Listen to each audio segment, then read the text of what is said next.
भजो गिरिधर गोविंद गोपाला।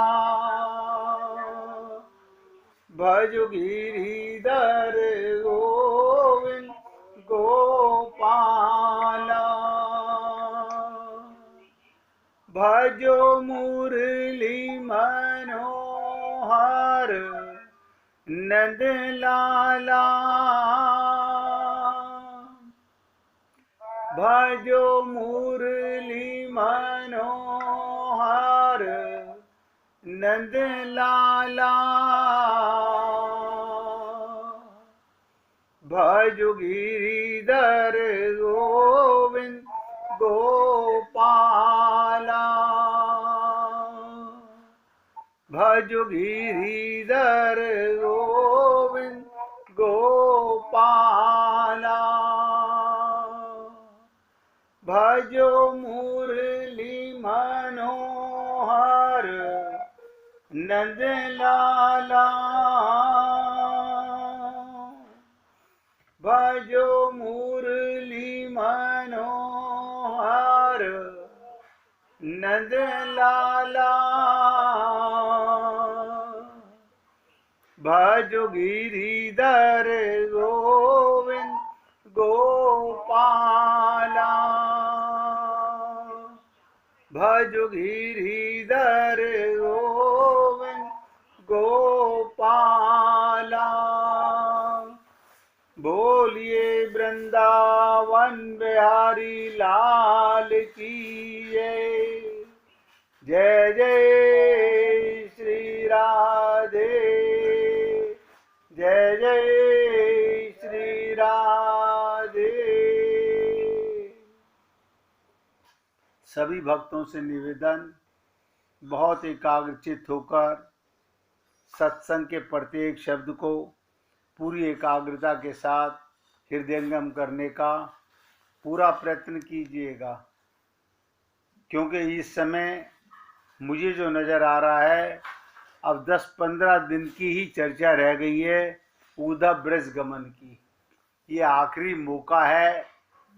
ये आप 4 महीने से श्रीमद् भागवत महापुराण का एक वो प्रसंग सुन रहे थे जिसके सुनने से, समझने से, हृदय में उतारने से जीव को आत्मज्ञान हो जाता है।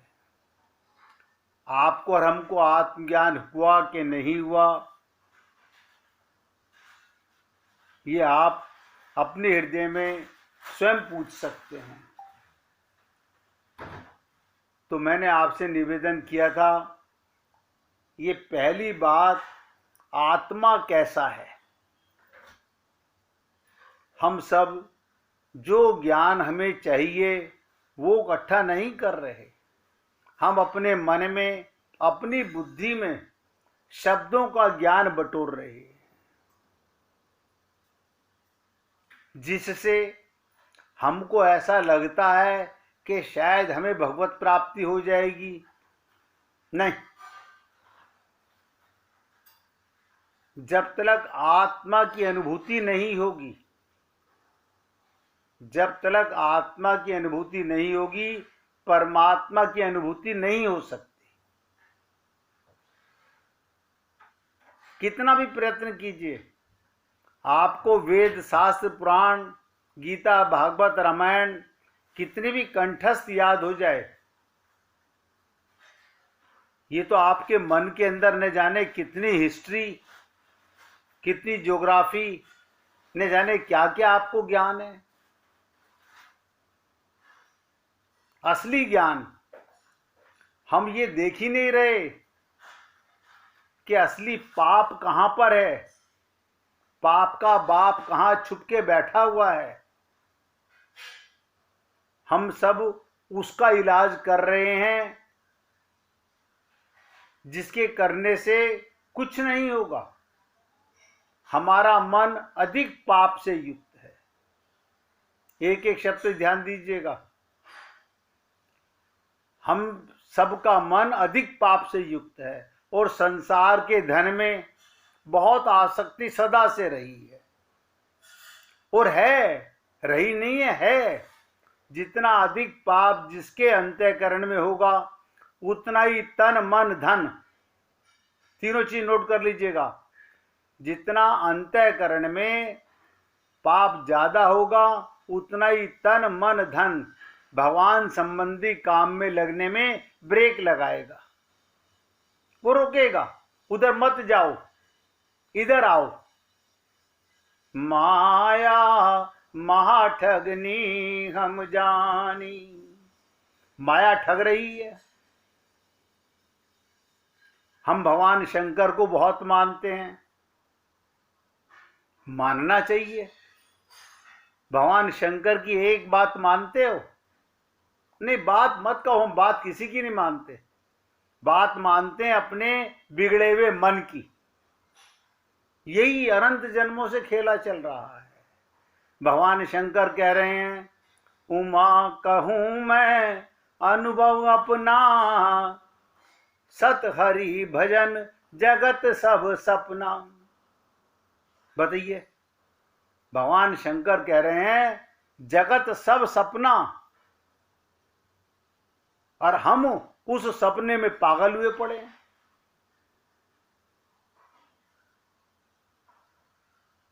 हम भगवान शंकर को तो मांगते हैं लेकिन उनकी नहीं मानते। जैसे संत महात्माओं को मानते हैं, उनकी नहीं मानते। भगवान को मानते हैं बल्कि भगवान की नहीं मानते, भगवान से मांगते हैं। और क्या मांगते हैं? हमारा माया का धन, झूठा धन, संसार का धन ज्यादा बढ़े।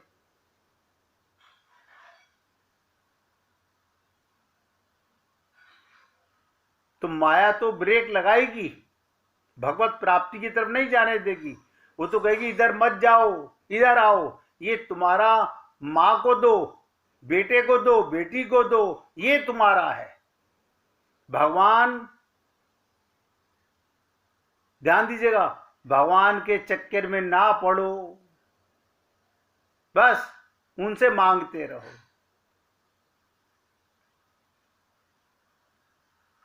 इसीलिए कहा गया, यावत पापेस्तु मलिनम हृदयम तात देव ही। जितना अधिक पाप होगा उतनी प्रवृत्ति नहीं होगी। पापवंत कर सहज स्वभाव। उल्टा सोचो,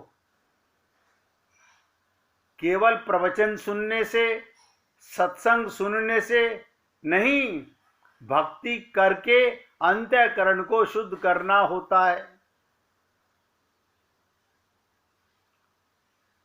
डॉक्टर से दवा लिखवाते रहो पर्चे पर और लाके घर में रख लो तो काम करेगी क्या? नहीं, काम तो नहीं करेगी। हम केमिस्ट से दवाई लेंगे, खाएंगे तो शरीर का शुद्धिकरण होगा, शरीर स्वस्थ होगा, शरीर के रोग मरेंगे। इसी प्रकार आप और हम लोग सब सोचें, खाली सत्संग सुनने से, प्रवचन सुनने से नहीं, भक्ति करके, प्रेम करके, इस अंतःकरण को बिना भक्ति के, बिना प्रेम के, बिना शरणागति के, ये तीनों चीजें एक हैं। शरणागति, भक्ति और प्रेम एक, और चौथी चीज भगवान।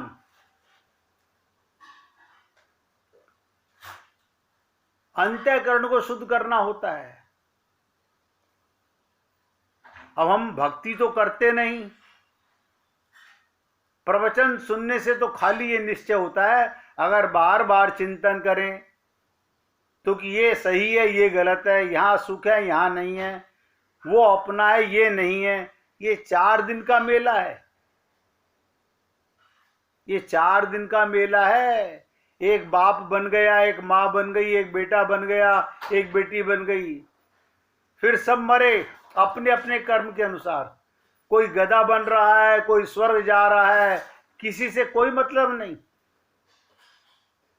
फिर दूसरी माँ बनी, दूसरा बाप बना, हम धोखे में थे।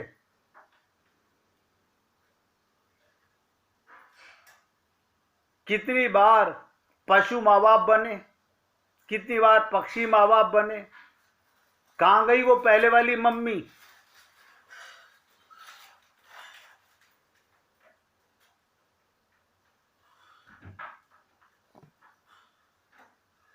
ये बात हमारी बुद्धि में पक्की बैठ जाए तो उसका प्रमाण है संसार भर से अटैचमेंट हट जाए।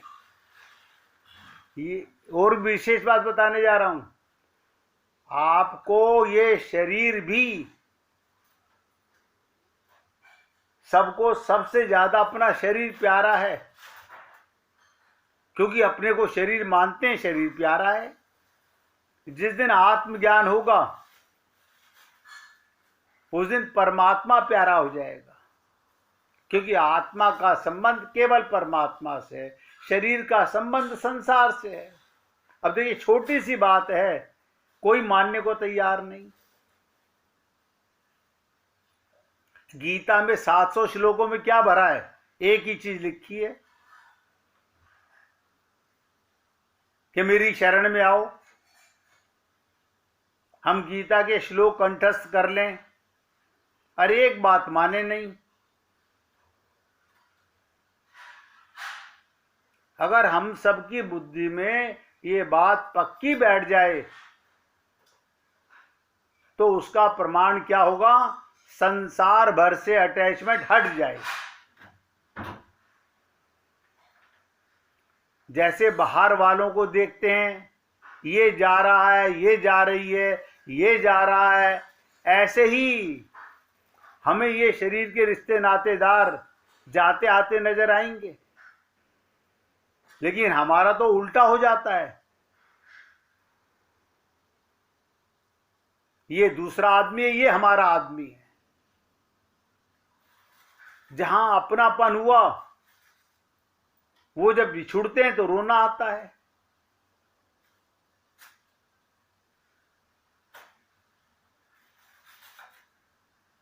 हमारे गुरुदेव कहा करते थे, अरे मन 4 दिना की बात, अरे मन 4 दिना की बात, नरतनु शरद चांदनी बीते, पुनि अंधियारी रात, तू सोवत कछु जानत नाही। बहुत ध्यान से सुनो, ये हम लोगों के लिए कहा गया। तू सोवत कछु जानत नाही, काल लगायो घात, अरे मन 4 दिना की बात।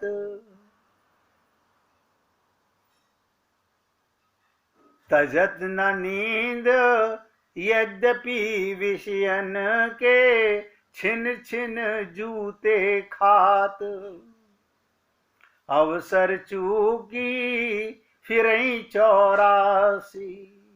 ये अवसर चूके 84 लाख योनियों में घूमना पड़ेगा। अवसर चूकी फिरई 84, कर्मी जत पछितात, अरे मन 4 दिना की बात, रसिकिन कहीं कृपालु मानु गहु, युगल चरण जल जात। आप सोचो मेरे भाई,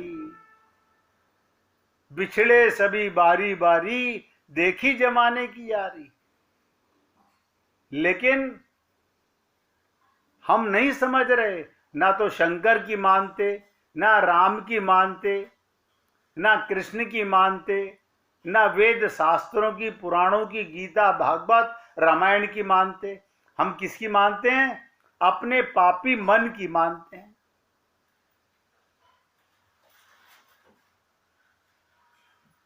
हम सब लोग ऐसे जंजाल जग के उसमें उलझ चुके हैं कि उसे निकलना नहीं चाहते।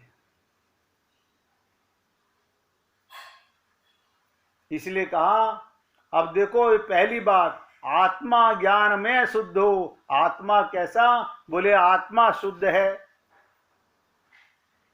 आत्मा शुद्ध है। ये किसी के मोह में, बहुत ध्यान से सुनो, आत्मा किसी के मोह में, किसी के मोहब्बत में, माया में, ममता में फंसकर अशुद्ध होने वाली नहीं है। जैसे सूर्य के ऊपर कभी अंधकार हावी नहीं होता, ऐसे आत्मा के ऊपर माया हावी नहीं होती। तो ये हमारे मन पर क्यों होती है? ध्यान दीजिएगा, क्योंकि मन माया का बेटा है। मन माया का बेटा है, वो सहजातीय हैं, इसलिए हमारे मन में मलिनता भरी हुई है।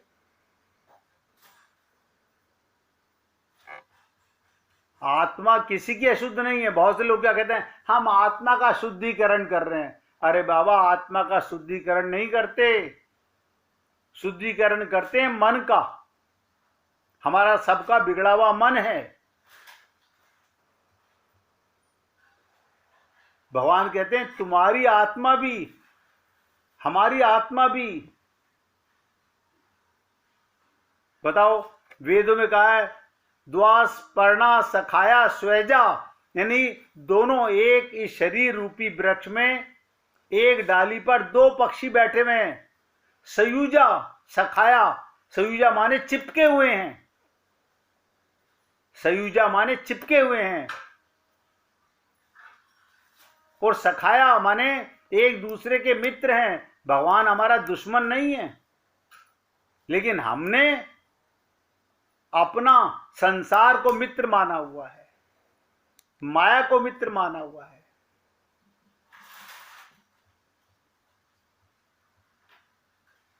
भगवान शंकर भी कह रहे हैं जगत सब सपना, ये सब माया है, रहेगी नहीं। आज आंख बंद, कल खेला खत्म। कौन माँ, कौन बाप, कौन पति, कौन पत्नी, किसका मकान, किसकी दुकान, खत्म। हंस अकेला उड़ जाएगा, लेकिन फिर जाने का कोई लाभ नहीं। अब जागना है।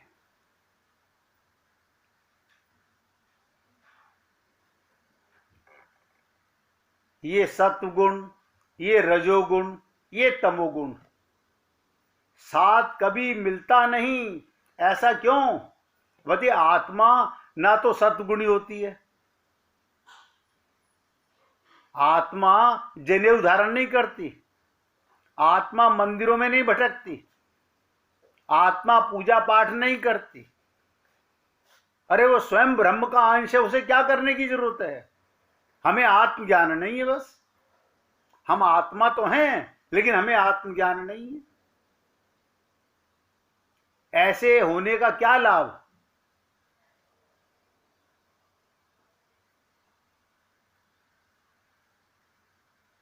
ये तो वो हाल हो गया कि पारस पड़ा बाजार में, लिए धूल लिपटाए।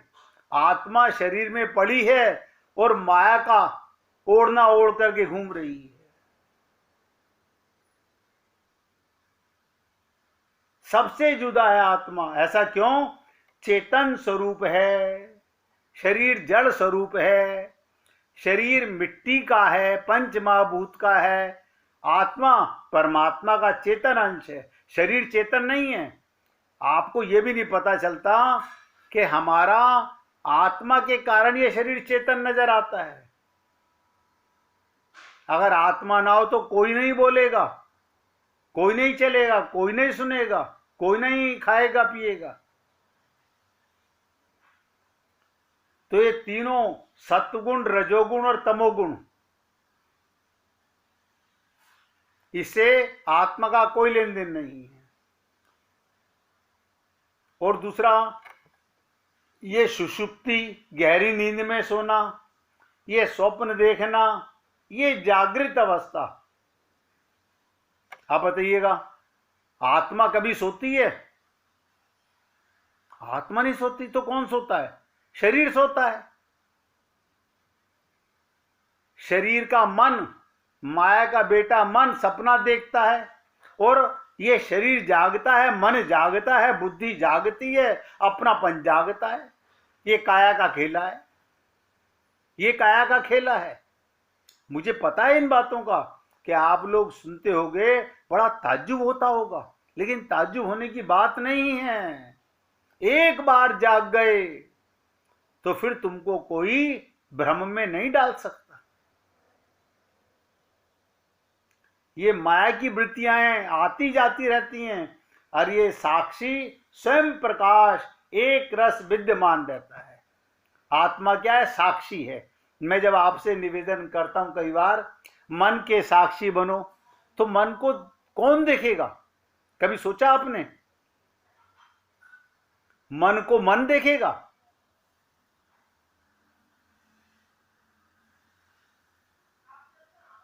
आत्मा विचित्रकार है। इसको एक कथा के माध्यम से समझ लेते हैं, आपको भी आसानी होगी, अब मुझे बताने में आसानी होगी। एक राजा के पास 2 आर्टिस्ट गए, बोले जी हम ऐसा काम जानते हैं जो कोई नहीं जानता। तो राजा ने कहा बताओ तुम में क्या विशेषता है? बोला मैं चित्रकार हूं, मैं चित्रकार हूं। दूसरे से पूछा कि भैया आप क्या हो? बोला मैं विचित्रकार हूं। एक एक शब्द पे ध्यान देना, स्टोरी रटने की कोशिश मत करना, इसकी मूल तत्व को समझना। राजा से कहा मैं चित्रकार हूं, और एक ने कहा मैं विचित्रकार हूं। हम दोनों में कंपटीशन करा लीजिए, कौन बढ़िया है मालूम पड़ जाएगा। राजा ने कहा चित्रकार से तुम क्या करोगे? बोले एक दीवार दे दीजिए, मैं उस पर ऐसी पेंटिंग, ऐसा डिजाइन, ऐसा कलाकारी करूंगा कि आपके राज्य में कोई करने वाला नहीं होगा। विचित्रकार से पूछा कि आप क्या करोगे? बोले जो विचित्रता मैं करूंगा, जब करूंगा तो नजर आएगी, अभी पहले से क्यों बताऊं? फिर आप ही बताना कि चित्रकार जीता कि विचित्रकार जीता। राजा ने कहा ठीक है। एक बहुत बड़ा हॉल, उसमें बीच में पर्दा डाल दिया गया, पार्टीशन कर दिया गया। क्या कहा? एक तरफ की दीवार चित्रकार को दे दी, और एक तरफ की दीवार विचित्रकार को दे दी। चित्रकार से पूछा कितना समय लगेगा बनाने में? बोला 3 महीने। विचित्रकार से पूछा, बोले जी 3 महीने। दोनों जने, ध्यान दीजिएगा, दोनों जने अपनी कारीगरी में लग गए। चित्रकार ने क्या खूबसूरत कारीगरी की, उस दीवार पे क्या पेंटिंग की, जिसका कोई जवाब नहीं, कोई जवाब नहीं। 3 महीने के बाद उधर विचित्रकार ने उस दीवार को घिस घिस के, शायद ध्यान से सुनो, शब्दों को पकड़ना, क्या कह रहा हूं, घिस घिस के उसे इतना चिकना आईना बना दिया। क्या कर दिया? आईना बना दिया। 3 महीने के बाद पर्दा गिराया गया, पर्दा गिराया गया।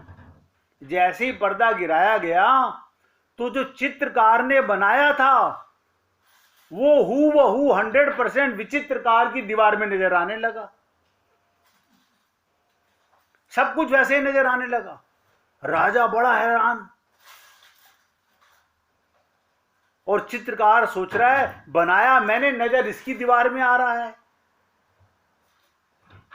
आप और हम लोग संसार के सपने संजोते रहते हैं, मन का शुद्धिकरण नहीं करते। गाते तो खूब हैं, तन साफ बनाते हो मन साफ बनाया करो। हम मन को साफ नहीं करते, उसे आईना नहीं बनाते, उसके साक्षी नहीं बनते, कोई नहीं बनता। आपको ताज्जुब होगा, जब मैं अपने गुरुदेव का सत्संग सुनता था तो कई बार अपना माथा ठोकता था कि क्या है ऐसा कि मैं अपने मन के विचारों का साक्षी क्यों नहीं बन पा रहा।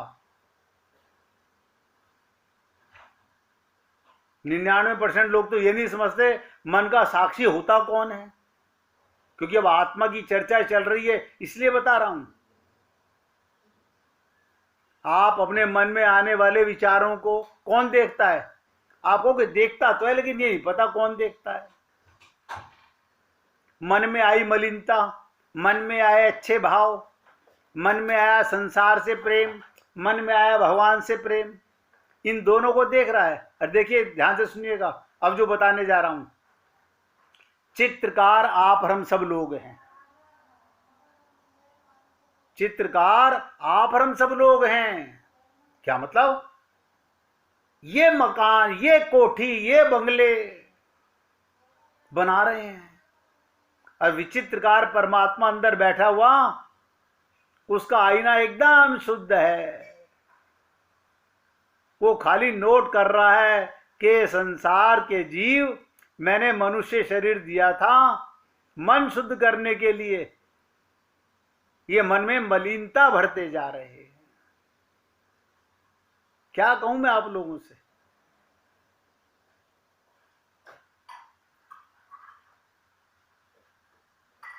अब आप समझ रहे हैं कि आत्मा के ऊपर माया का कोई प्रभाव नहीं है। सुषुप्ति, ये गहरी नींद में आपको लगता होगा हम तो बड़ी गहरी नींद में सोते हैं। हम कौन? मन सोया, शरीर मुर्दे की तरफ तो पहले भी था। अगर मन ना जागे तो ये शरीर जागा हुआ नहीं मालूम पड़ेगा आपको। रात को सोते गहरी नींद में पता नहीं चलता मैं स्त्री हूं या पुरुष हूं, मुझे तो पता नहीं चलता। आपको पता चलता हो तो मैं कह नहीं सकता। जिसमें आपका मन सो जाता हो, बुद्धि सो जाती हो, इंद्रियां सो जाती हो और आपको पता चलता हो मैं जवान हूं कि मैं बूढ़ा हूं, मुझे पता नहीं चलता। ये सब अवस्थाएं मन की और शरीर की हैं, आत्मा की नहीं है। क्यों? आत्मा, अब ध्यान से सुन लो, रट लो इस बात को, आत्मा साक्षी, स्वयं प्रकाश, एक रस विद्यमान रहता है। सयुजा सखाया, परमात्मा के साथ चिपटा रहता है। आनंद मध्य सिंधु अविनाशा। 1 मिनट कीर्तन करेंगे फिर चर्चा करेंगे। श्रीमन्नारायण